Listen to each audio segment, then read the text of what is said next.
Today, I wish to begin with a statement on kidnaps and ritual murders. There are two scenarios. There was one where a child was abducted in Vunamwaya, Kajansi. On Friday, police rescued that juvenile. The juvenile was a 1.5-year-old by the names of Lucas Serada, who was kidnapped by a maid of the names Nachija Prose. The maid had lived with the family of the victim for 2 weeks. When the parents reported the case of a missing child, police swung into action, and the child was discovered in Mayuge, but alive. We want to thank our officers of the Flying Squad Unit and the Territorial Police of Kajansi for the recovery of the juvenile and settling of the hearts of the parents. The second scenario is where police arrested suspects of 2 juveniles in Matete, Zimbabwe, on 10th June 2024. A juvenile by the names of Asimwe Julius went missing from home. The parents say the child went missing when they were watching TV at around 8 p.m. Now, within 3 weeks, another juvenile and within the same area got lost or disappeared in the names of Junju Andrew, 6-year-old. Junju was kidnapped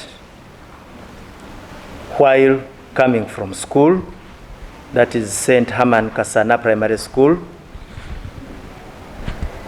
On 8th July, police made a breakthrough and apprehended the suspects and also recovered the remains of the 2 juveniles, Asimwe Julius and Junju Andrew.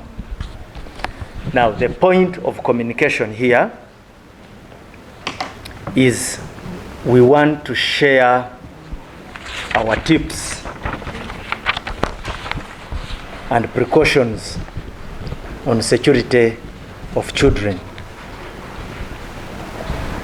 We urge, as Uganda Police Force, that parents take keen interest in workers they hire in homes. Like in the incident of Vunamwaya, police urges parents to always hire workers that are got from credible sources. One of the biggest challenges we are having today is that homes hire anyone, anybody, as long as he or she says he can work and do choirs at home. These persons have origins, have backgrounds, some of which are criminal in nature. So we urge people to pay keen attention to the people whom they hire. What I recall, and actually what I also do, I ensure that a worker I get him from somebody who can trace that person's origin, that person's at least background. We also urge as Uganda Police that homes have emergency safety procedures. There's one thing we have called upon to every single person to ensure that you have police contacts, particularly the contacts of the nearest police in your area of residence. This helps police to do quick responses whenever an emergency arises. So we like to thank, this time around, the response of police was good. The coordination between the parents and the police teams was good, and we managed to have the child rescued before harm could be put on him. In the second scenario, where the children were murdered in Matete,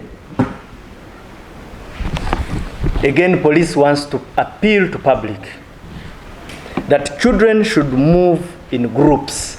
There are certain critical safety procedures that can be followed. Now, for instance, the child who disappeared while coming from school was moving alone. What I recall with my personal experience, as children coming from school, we used to move in groups. The second one, we always urge people to teach children how to use routes that are not isolated. We also urge parents to collect children. If they can't, they can make use of adults. So we felt really we needed, as Uganda Police Force, to pass on this communication. It is unfortunate that lives were lost, but it is also good that the persons who perpetuated this act were arrested, and we wish to share these names. We have in our custody 8 persons